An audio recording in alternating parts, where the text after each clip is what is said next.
Hello, this is Dale Matthews. It's Inside News, and I'm joined today by Bill Hunker on the telephone. He's been having a little bit of internet problem with the video part of it, and Mike Jones will probably be here early next week. So, hello, Bill Hunker.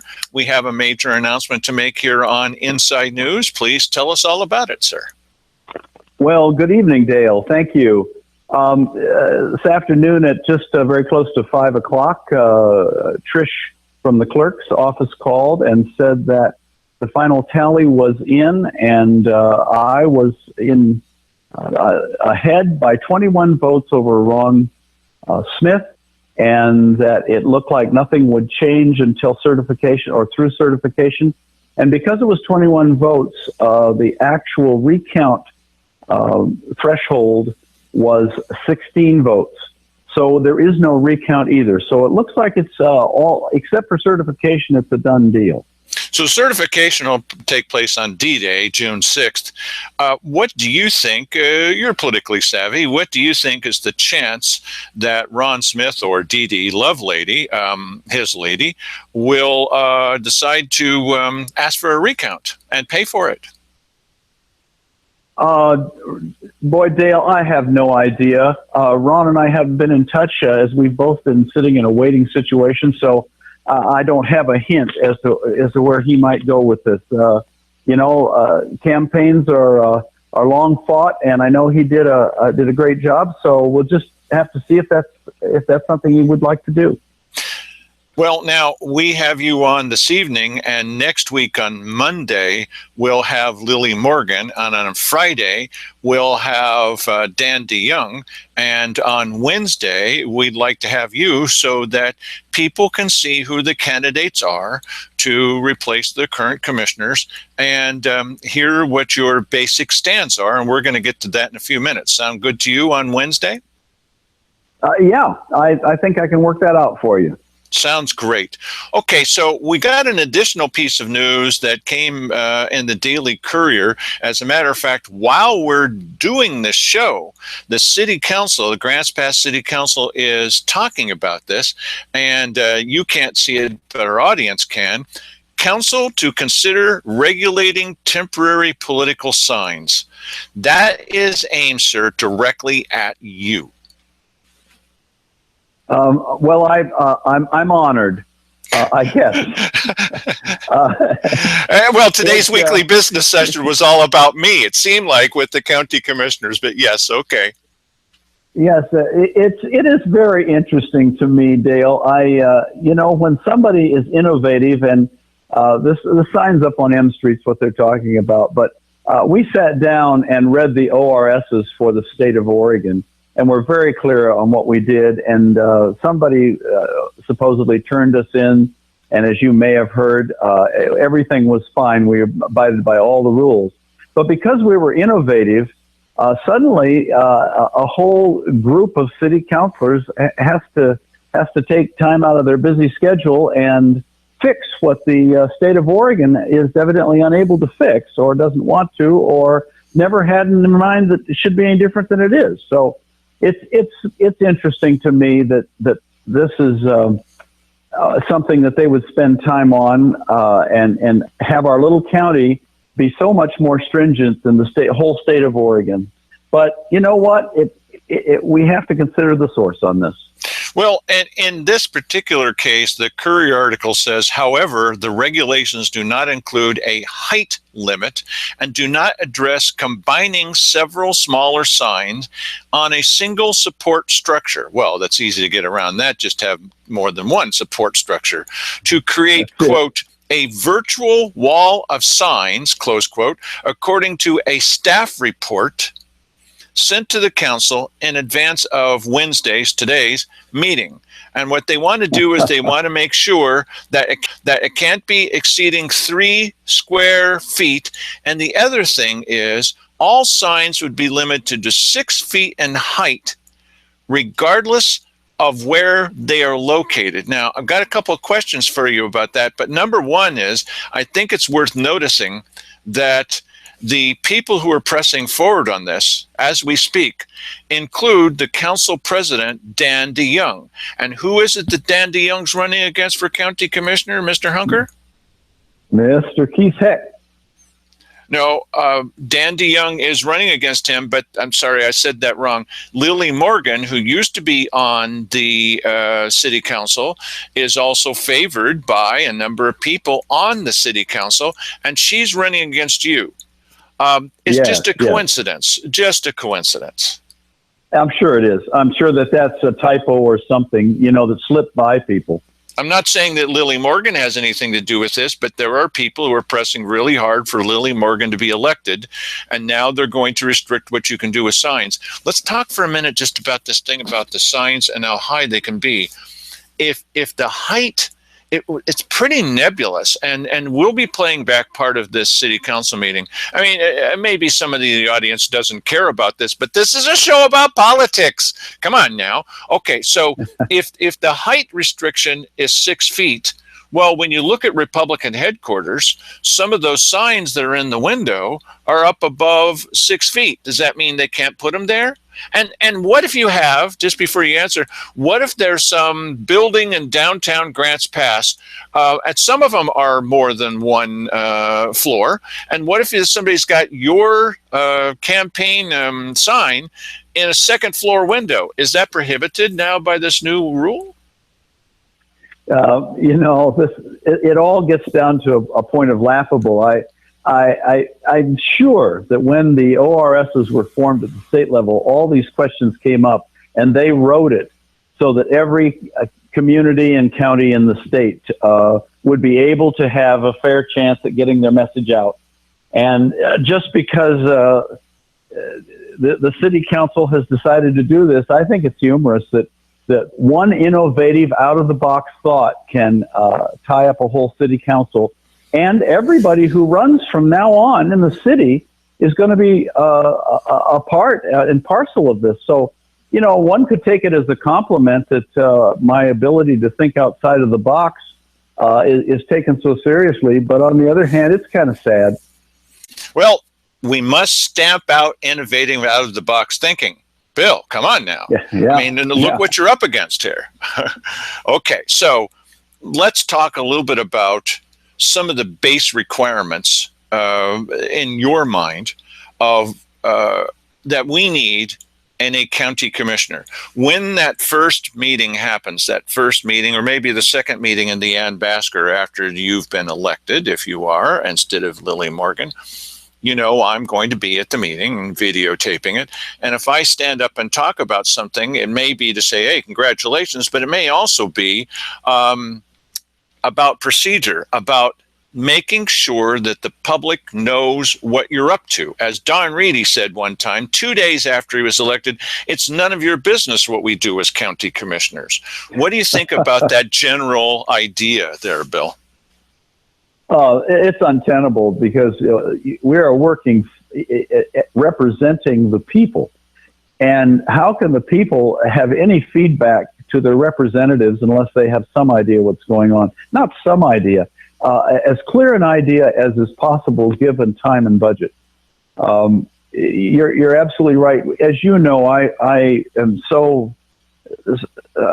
followed what's going on in the BCC for 3 years pretty carefully, and the transparency just in the last 3 and 4 years has noticeably diminished. It seems like things that they were willing to spend a little more time with and so forth 3 years ago, they're not willing to do that now. And that's alarming in just 3 years to have that kind of decay in a system. So, yes, transparency for the public would be one of the first things. I mean, one of the things I will you talk about first meetings, in the little back room, if they haven't gotten new mics for everybody so we can hear what in the world they're saying without all the garbledness, that seems to me to be a primary thing. Well, one of the things that they've done is when Keith Eck was chair, Mike Jones came in with a microphone to put it on the table just as all the television stations do. And Keith Eck said, I will not allow you to put that on there. Just us. Only us. Because we're the ones that tape the whole thing. Yes, that's right. That I know that bothers them that every word they say goes out or potentially goes out and is available, and Because they're being paid by us. And Dale, I could say as if I was a new person sitting on the commissioner's table there, I would be nervous that I would misstep and that would be taken for far more as a brand new person. I can see why someone would be nervous, but all you have to do is say, I misstepped. I didn't realize that was the protocol or the whatever. We're all people. We're all trying to get along and work together for the good of the county. And to end up having the little tiny things that we argue and so forth over certainly isn't getting on with the business of the county. You mean like the kind of thing where the state finds that they're guilty of breaking the law? That kind of little tiny thing? Yeah. By the way, that they all know they don't need a letter of education because I have given them a copy of the state rules. And my only qualification, I had somebody say, it was Dan DeYoung that said the other, well, you're really up on all the laws. I'm not a lawyer. It doesn't take any lawyers. The only qualification is you have to be able to read English. And it's in no uncertain terms. As a matter of fact, the state even made a special pamphlet to give you in story form what you can do and what you can't do for people who just keep saying, well, I don't understand, what do you mean that we can't, Pat Fahey said, you mean that I can't talk with a quorum of county commissioners after the recorder is turned off and talk to them about county business? Why, that's a bunch of junk. Oh, really? There's a reason for that, Pat. And at a recent meeting, we'll talk about this next time, just a couple of days ago, on Tuesday, he had a department head come in, and he sat down with them before they started the meeting and started chatting with two commissioners about county business. And Keith Heck, even Keith Heck, leaned forward and said, well, we can't talk about that now because we haven't started the recording. And then the guy stopped for a moment, and then he kept it up. And Keith Heck told him the second time, we can't do that. Well, Keith knows what the rules are. What do you know? And he was telling him this. And the guy looks back at me. He says, that's why I don't like to meet in here when this guy is here. And he's pointing at me. Oh, my. Has he never been in the room before? He said, and he's a department head, and he runs a couple of advisory boards, runs them. He's the main go-to guy for the advisory boards. And he said, he wasn't used to following, I'll play the tape back. Not now, but he wasn't used to following the law. Wasn't used to following the law. Yeah, well, okay, that can be corrected. Now, so Bill, let's if you're going to follow the law, I believe that you will. I do believe that you will. If you're going to follow the law, the other thing in county government is there's plenty of advisory boards, which is why I brought this up, plenty of advisory boards whose job it is to follow the exact same laws. And these aren't hard laws. It's not like you need, Wally Hicks to advise you. That won't do you any good because Wally Hicks has given them bad advice and wrong advice, okay? And I happen to know that right now that the OGEC is looking into Wally Hicks, because that was their excuse. Well, Wally Hicks said it was okay. It's not okay, and it doesn't matter whether your friends tell you it's okay. If your parents tell you it's not okay, it's not okay. All right. Yes. So Wally Hicks, in my opinion, has been giving them bad advice, but we'll talk about that another time. Bordering on malpractice, because there are laws, and as a legal guy, he's supposed to tell them what the law is and try to make sure they follow the law, okay, which they have not been doing, and this is just one example. Anyway, so there are a variety of county boards of advisors that give advice to the county commissioners. Right. Most times, they are not publishing their minutes.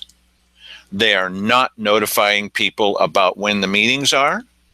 I've been on and off and on and off and on and off a list for the Airport Advisory Board, and why they keep taking me off. Gee, I wonder why. And they're not making the documents available. They're required by law to do this. So a question I would have for you is, and this is not going to make you a very popular person with a lot of people, is do you intend to instruct them to obey the law? Dead simple. Yeah, I was going to say that. Isn't that simple? Yes, but not in this county. You know, what I'm wondering, Dale, and you may have a little more information than I do on these advisory boards, because I don't know. I think I've attended one in the last while, but is obviously they roll over. I see where people are put on advisory boards every few weeks or months for 2 to 4 years, and Yes. and then some others are gone. Have you seen anything in place where someone goes to the advisory boards and, again, brings them up to date? Here's what's expected. Here's what has to be. I mean, certainly there are people there, but they get lax and the new people follow the rules, and then they, is there actually someone who says, oh, let's call them all together here, and we're going to tell you what's expected, and here's what it needs to happen state law-wise? I would submit to you that one of the people, one of the ingredients that's essential in this is the public. And I have personally done that and given them copies, just as I gave to the county commissioners, of what the state law says. And I know that at various times in the past, not so much recently, that Simon Hare has said to a couple of the boards, you are required to do it this way. Okay. And they are not doing it that way because, well, it's too hard to remember. And, it's such a lot of trouble to follow the law. I'm of the opinion, this is my opinion, I'll ask you yours in a moment. Shut up, Dale. My opinion is that if the secretary of that group is not going to follow the law, you fire the secretary. You give them a chance, and then they don't, and Sure. then you go to the head of the advisory board, and you can say, "Would you like to remain head of this advisory board?" Then follow the law. It's dead simple. Just follow the law. It's not hard. You don't get together in a quorum and discuss things before you've started the recording or before you've wrapped the meeting to order. You don't get to walk out together in a quorum or sit there after they close the door. This is what the Fair Board did. Now, it's been a while, but this is what the Fair Board was doing. Sandy Casanelli was in the meeting, and I was videotaping it. And then they said, okay, the meeting is now over. And they said, okay, it's over. She got up and left because she had somewhere else to go. I got up and left because it was time to go. That was the end of it. But I forgot something, and I went back. They had restarted the meeting, Bill. Okay. With a quorum. Now that the commissioner is gone, restarted the meeting. This is the kind of stuff that they were doing, in addition to the guy that was in charge of it, according to the commissioners, was writing blank checks and they were keeping bank accounts that nobody knew about. It was very bad. But that kind of corruption can easily be nipped in the bud by taking a kind of a tough love. Oh, I'm doing all the talking. I'm sorry. Please, you tell me about tough love and county boards, please. Something like that. Well, the first thing I think of, if somebody calls me up and says, I want you to come to a committee, and then you get there and you maybe know one member or you're interested in the topic, and they start the meeting. In times past, it goes around the room and somebody points at you and said, well, you be secretary, and will you be treasurer, and you be, and everybody in favor, and it's a whirlwind. And the first thing I would say is, all right, has there been any system of education, any handout, anything? Maybe the guy who gets pointed at for secretary has never taken a note in his life. Yes. Or her life. And we have to end up saying, let's meet them halfway. What I would really rail on is if you meet them halfway or further, and then after a few sessions, it isn't happening. There's where you've given the chance, you've tried to do education, you perhaps have examples. You don't have to do much, but you do have to do these things. and you demystify what some of these situations are for a secretary or a sergeant at arms or whatever they're doing. And then they're held responsible for that information after it. Well, these boards come and go, and no one really bothers ever to say, "Oh, you're new secretary, but we don't really do that here." Oh, okay. Those things happen, and I think that if they happen over time, it just gets to be we don't really hand the baton off. So this is something that you can solve. You personally, Bill Hunker, can solve by making sure when you're in office that you get the rules to all those committees, however many there are, make sure that they know what the rules are. You could even have them sign a document saying, I have read this. You know this from employment. I've seen this in employment too, where I have read this document and I understand it and I'm going to follow these rules. And these aren't arcane rules. These are not hard rules to understand. There's only a couple of them. Tell people what you're doing. Hello. Inform them when the meeting's going to happen. Can you please do that? Right? You know maybe better than most people because I've got your website over my shoulder here. You're running for office. Is there any responsibility that your treasurer bears in reporting to the state, Bill? Yeah, and not only does the treasurer bear it, but in the case of somebody who's being elected, it all falls to the candidate. That's correct. Which is not necessarily true in other PACs, by the way. Mm-hmm.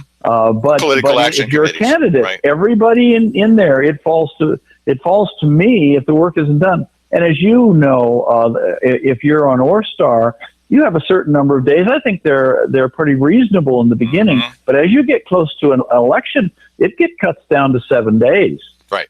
You better have it in, and so yes.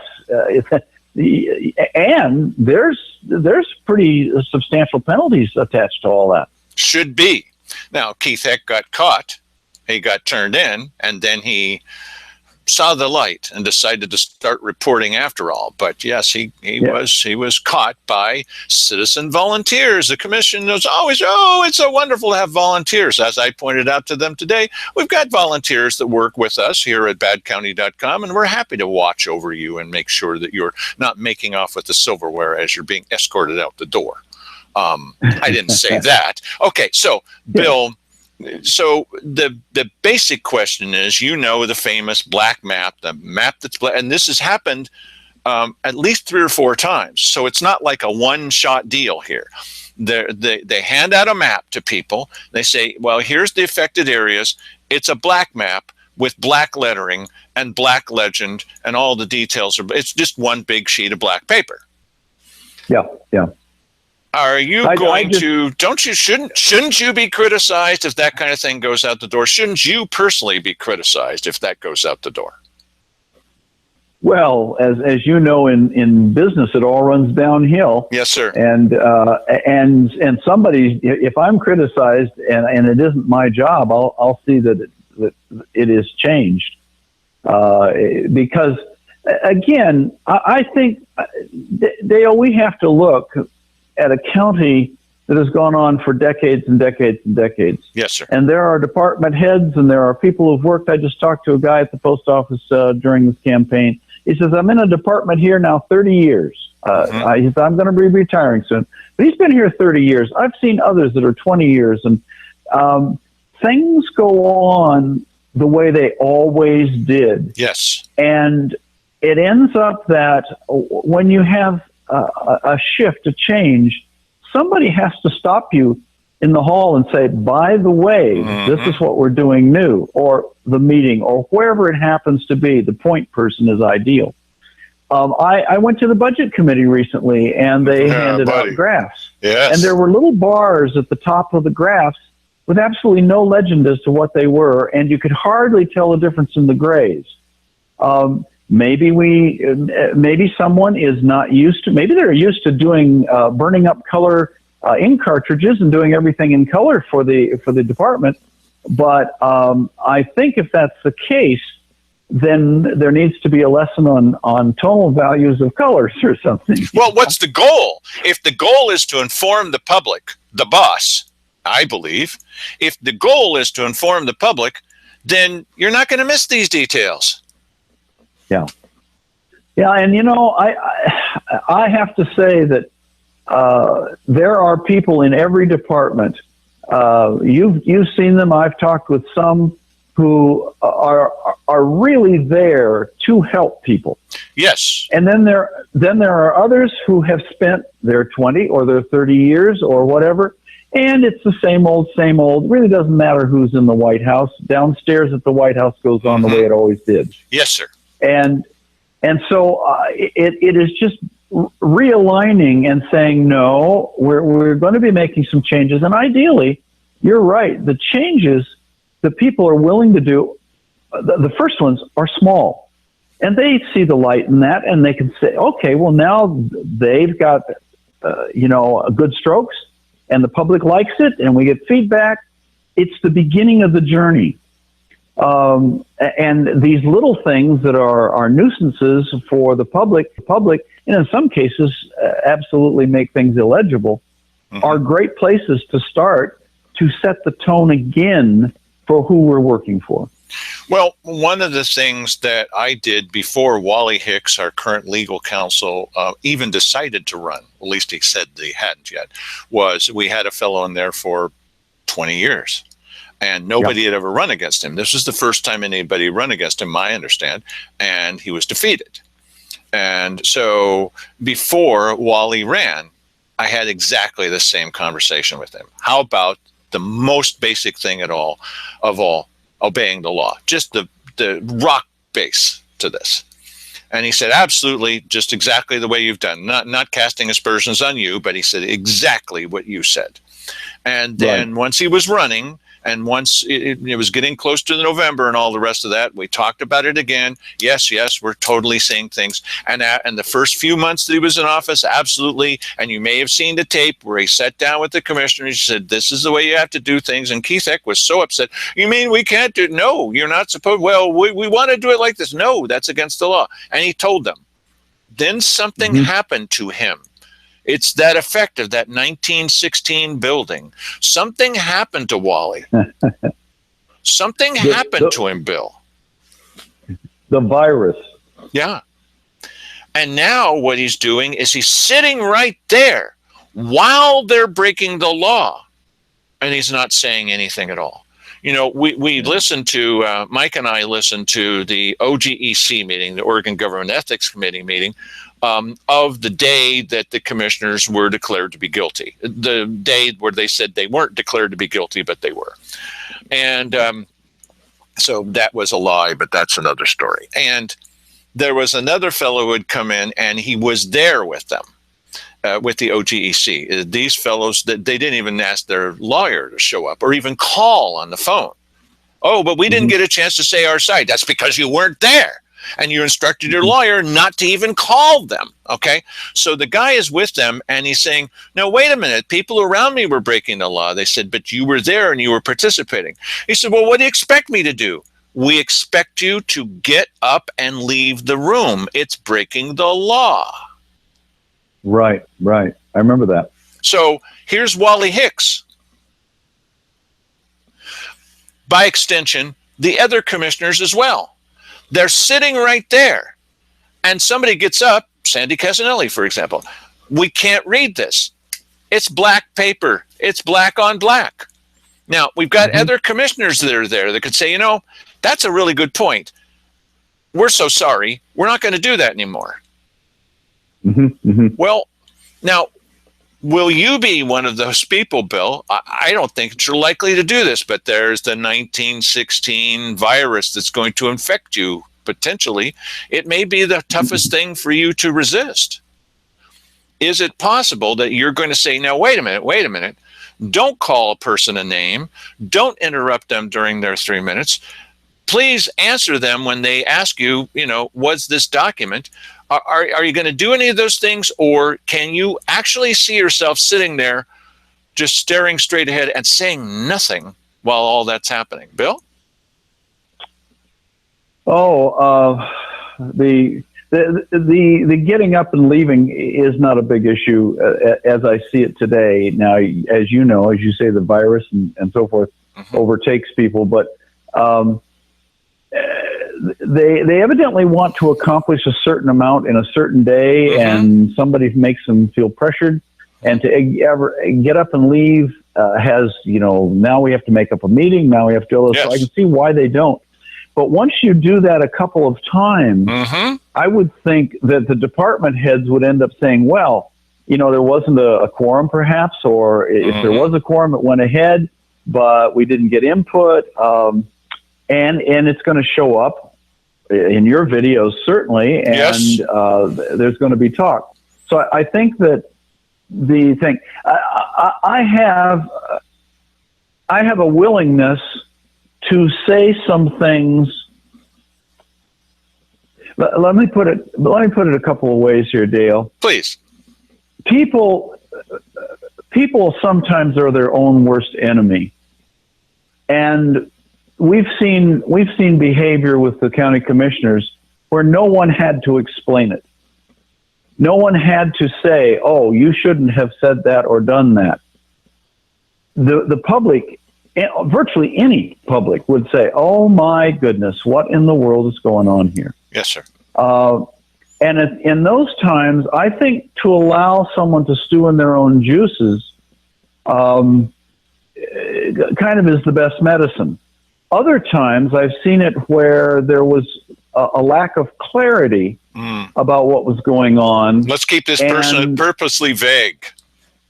Yes, let's be clear. Let me recap. Right. Did I hear you say, did you understand this? Did I hear that correctly? Right. In that case, I think it is for the public's good to not be mixed up about what just went on. The public, number one, they're not listening nearly as closely on a videotape or on an audio tape as they would be if they were there.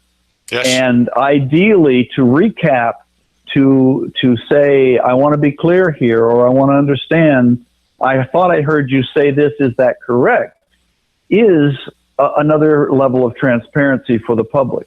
So I'm hoping that my ears are tuned to be able to do that well. I'm sure that that's a learning experience also, depending on who the personalities are on the board at the time. Well, this doesn't even come up if you're in private enterprise, you're having some kind of board meeting. It's just the executive committee or whatever. And why should you care if everybody in the whole company understands everything that you're doing on down to the janitor? Okay, maybe you don't. It would be nice if you did, but maybe you don't. This is a different circumstance. We're paying these characters. It's also being recorded. They're also being monitored by us, by me, by Mike and I, and they're being monitored supposedly by the state. They had done many, many, many times, and you've seen the tapes here, before the state finally said, okay, all right. Yeah, they broke the law. Many times. Yeah. And so the question is, do commissioners really have a responsibility primarily to the audience, that'd be us, to tell us what the heck is going on, or is their prime responsibility, important question for you, to the other people in the courthouse, to the system, to the go along to get along crowd, so that they'll be thought of, their new constituents are other people in the courthouse and not the public? Bill? I have a special interest in exactly what you're saying, because I have seen the trust levels deteriorate, and I've certainly heard lots of anecdotal about the deterioration over even the decades. Right. We have seen, what is it, 9 now levies go down, and certainly Since in the 2000. last few levies, right. One of the main things, if not the main thing they said, is we don't trust these people. Yes. It seems to me that it is time to slow down and build back slowly by building the trust. Okay, so county business doesn't get done quite as efficiently or quite as rapidly as it may have in the past. But what they did in the past has brought them to where they are today. Yes, sir.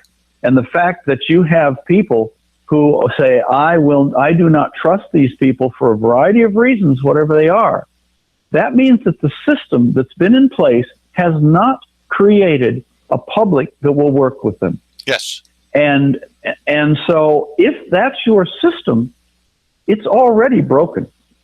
And we have nothing to lose to slow down and try to repair it and take extra caution. That, just a minute, did you understand? Does the public understand? When you rattle off these acronyms for things, does anyone have any idea what you just said? Right. In the speak that is not for the public, with maybe department heads and so forth, yes, it's shorthand and everyone can understand it. But we're really not doing business for the departments only. They kind of do their own business and come for approvals and so forth. We're doing the business to bring it to the public so they have some idea that there is another person out there speaking for and to them in the departments. We're representing. We can't get 100% guarantee on everything. I mean, we can't go out and talk to everyone on every decision. Of course not. Right. So what we're there doing is representing. But until they understand what's going on, we can't represent them. They can't feed back to us logically or intellectually. We have the obligation first to get the public to come along, those who will. And I think a lot of the public has dropped off because they said, well, it doesn't matter anyway. Yes. It doesn't matter what we say or whether we're involved or whether we come to meeting. They do what they want to do. They do. And they don't care about us anyway. So that just happened for today. me, it would be, no, we need to explain this. We're here to help the public understand, not just do their business only. Some of the things that we've been seeing is that the very first time that a new idea is introduced, it's introduced in the little back room at the Thursday ad meeting. Right. The second meeting they have about it is in the little back room at the Thursday ad meeting, another Thursday ad meeting with no input from the public at all that we can see. And then they make the decision. Sometimes they actually vote it and then ratify the vote, whatever that's supposed to mean. But they'll come to the weekly business session, boom, boom, and it's done. And where's the input from the public? I mean, I was at today's meeting. I think it was 3 people spoke for, less than a combination of 9 minutes about something that didn't make any sense to me. And I actually went and did some research this weekend and found out that many parts of it were completely false. And they did it anyway. So that really does add into that they're not listening to us, they just don't care attitude. But a question for you about this, Bill. So I'm looking forward to you putting us out of business. We don't sell anything at badcounty.com. Wouldn't it be great if there wasn't any badcounty.com? There wouldn't be any need to do so. So you can help demolish this whole thing. Great, let's do that. But the biggest problem is that what we attempt to do is future-proof our viewers so that they've got an idea of what's coming up, what's next, what does this mean, okay? And you don't want to see what it means, then you don't need to watch the show. You can just watch the videos. They're available to you. You can just watch them. But if you want some context about what does it mean and where is this going, that's how we help future-proof our viewers. How can you possibly future-proof yourself against the 1916 virus? That's one of those gotcha questions because it doesn't have an answer till you're there. Yeah. To say, okay, where is the creeping edge of that coming at me? That's right. Everywhere really, you turn. What envelops me that I lose track of where I am? And I don't really know what that is. Is that department heads? Is that pressure from other commissioners? Yes. Is that speed and time?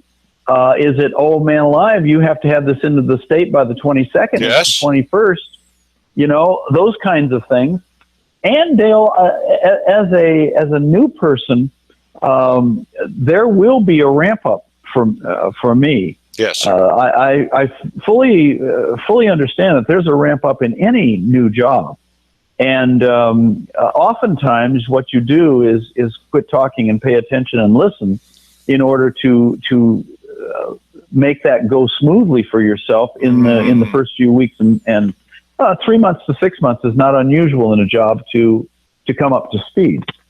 And some people keep telling me it's a year and you won't know what you're doing for a year. Well, maybe so.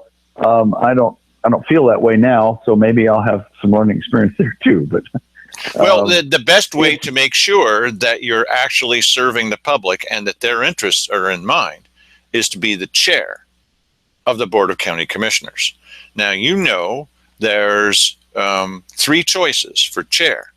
There's Simon Hare, who's going to insist on being the chair because he knows what he's doing, even though he's been breaking the law. There's Dan DeYoung, that comes from the city council. And there's you, theoretically, instead of Lily Morgan. Now, that being the case, can you see yourself wanting or asking to be the chair in order to, even if you don't know everything that you're doing, in order to treat the public correctly and obey the law? I'll probably do really well with the treating public correctly, but obeying the law will mean I'll have a real ramp up for what the law is. It's now, the easy. basic things, of course, I'll know. It's easy. You just do it. The fineries, I may not. The base thing about this is, even if you don't know exactly what the law is, how can you be sure the public's informed? That's all. It's all based around, if you want the public to be informed, you tell them when the meeting is going to happen. You don't need to. Sorry to argue with you. You don't need to look at a piece of paper and say, tell them when the meeting is going to happen. It's basic, right? Yeah. And how can you not want to tell people when the meeting is going to happen or publish the minutes? You especially don't need to read on a piece of paper where it says, be sure to publish the minutes. It's breathing. It's like breathing in and out. It's a natural thing. Yeah. You're going to need to be careful about which of the 2 office assistants that you work with. Wendy Watkins is wonderful, and she really does care about when people are notified about something, about getting the notice out there. That's not the case with, let's just say, not with everybody working for the county commissioner's office. And so this being the case, you need to glom on to Wendy and get her to work with you and make sure, if it turns out that they have a meeting and for some reason they don't post the audio from it, which is sometimes better than our audio, all I have to do is call Wendy. Oh, well, that was somebody else's, the bitter pill, somebody else's, responsibility. Well, Wendy, I don't want to make, any big fuss, but I'll see that gets done. So black maps are not coming out of Wendy Watkins. Yeah. And so if you work with the people that care about this kind of thing, it was Tony Correa who said, when we get on an elevator, we don't even get on the elevator together. We don't travel to Cajo together because the only thing they have in common is county business. Yeah. It's inefficient to take 3 cars. But we can hear when they get on there with Marty Sether and they come back from a commercial, he said, well, we were just talking about county business. Hey, Marty, what do you think you're doing there, bud? You've just admitted that you've just these guys have broken the law, not Marty. Yeah. We don't need a rule book. In fact, there is a rule book already. It's the most popular book in the whole world, right? And so most of those rules are right in that kind of book. It doesn't need to be published by the state of Oregon. Okay, so I've got a 1 and 0 question for you. And some people may go, 1 and 0, 1s and 0s. Is it on or is it off? Is it yes? Is it no? So when we come to a meeting and we expect that the documentation is going to be there long enough ahead of time so that we can read through it, or so we can follow along, or we can have something intelligent to say, good luck with that, Dale, at the meeting, we have to have the documents. So one of the things, it's coming, Bill. You know that it's coming. I'm going to come to some kind of meeting, and that's not going to be posted. And I'm going to say, Bill, what the heck are you doing there, bud? and I'm going to go across the hall and find out. We've got to tell people. And there's plenty of people who don't care. I mean, they're not watching the show. I mean, they're interested in their, in their rose garden, which is fine. That's wonderful. But for those of us who do care and are trying to make sure that government isn't damaging us, what we'd like to do is we'd like to have the merest, most simple, dumb it down to the lowest possible level adherence to law and working with the people in the way that we would all hope that they would. Do you see yourself bringing that to this office, Bill? Really? Are you going to be able to do it? I'm going to give it my best shot, and I will be glad to tell you why that best shot misses if I do. Because Dale, and you've been on the same list. Am I asking too much? Am I asking too much? No, because you know what? If Sandy Casanelli every week can put out a blurb to a mailing list about what's coming up, she tends to even do a little synthesis sometimes. Yes. But at least tells you what pages some of these things are on. That's correct. And tells you where to go and get it. I find that enormously. I'm missing the fact that she's taking a vacation from that. Well, these are ones and zeros. This is why if I ask you, are you going to be transparent? Well, Don Reedy said that. Well, of course I'm going to be transparent. It's none of your business what we do. So, and Simon Hare, the same thing.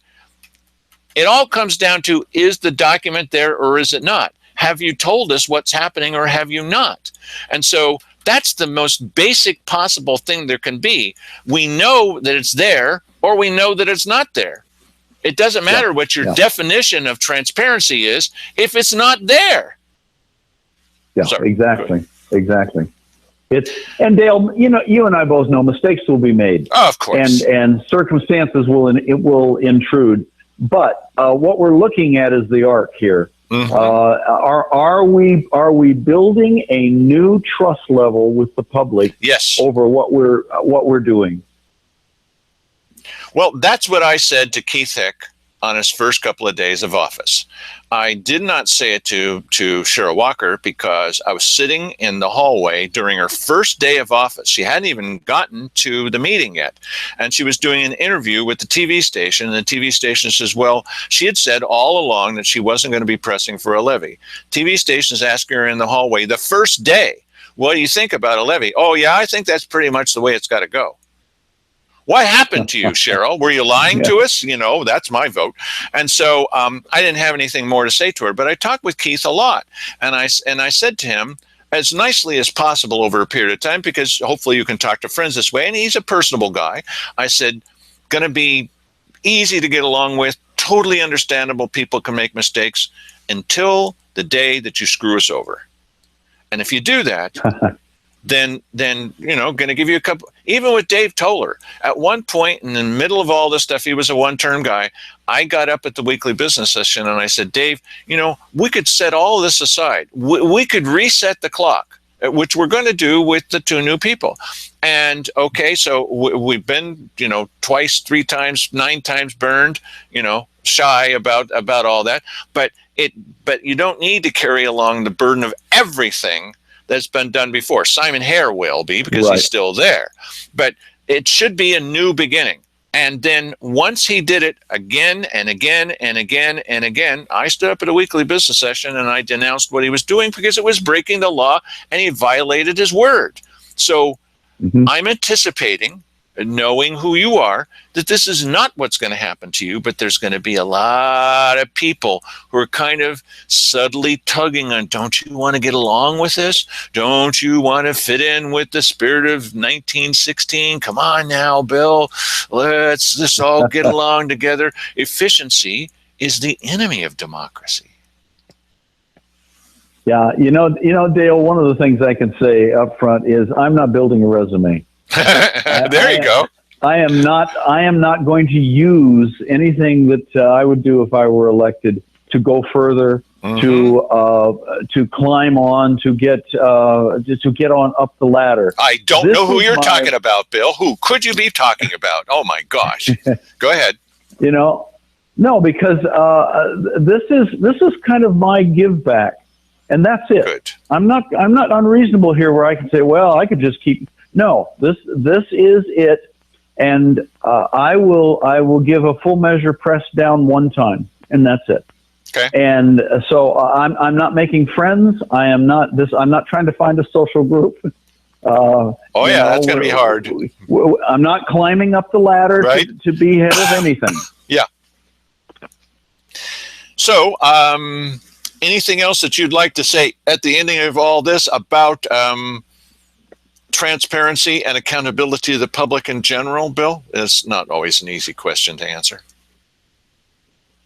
Well, I think that we have really since 12 had to face that where the best practices. If people say, and I hear this now and again, well, we're doing this with the best practices. Mm-hmm. Well, if the best practices you have brought you to this point, mm-hmm. I think we're going to have to look again, because to continue to do this, it begins to be idiotic. Yes, sir. No matter what you think your best practices are, if the result is where we are today, we can't stand more of that. We can't stand more of your best practices. Yes, sir. We're going to have to look at another way to engage and be beholden to the public, because the public, when it comes all down to it, the public turns in that little round oval circle and says no and no and no.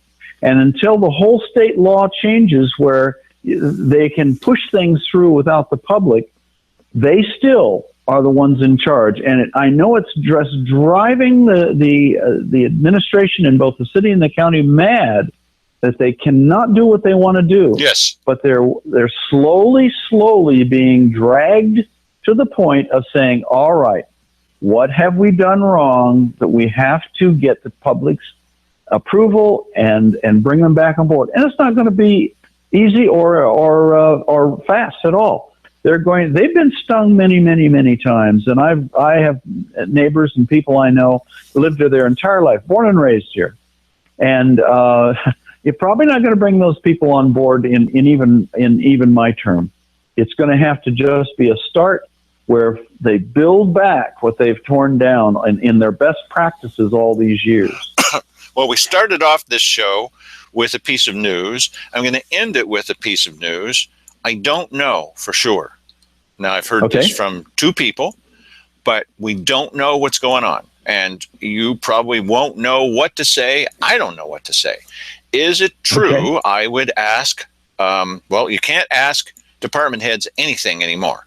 They've made it so that you can't do that. Okay. But the general question I would have to the county commissioners as they sit now is it true that over the past couple of days that Wally Hicks, the county legal counsel, is it true? And Arthur O'Hare, the county finance director, met together with the, my apologies, met together with the one of the head officials at All Care, and they were talking about a levy that they've already put together. This would be Wally Hicks, the county legal counsel, Arthur O'Hare, the county finance director, and one of the heads of All Care.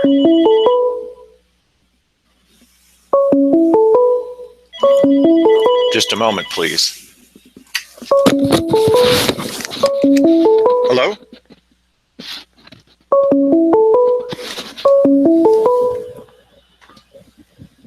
Well, that was ominous, you being cut off like that, Bill.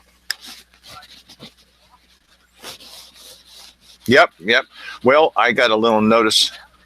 Yeah. Well, I got a little notice here on the screen, and that's lucky because then you don't need to answer that question to which there is no answer yet.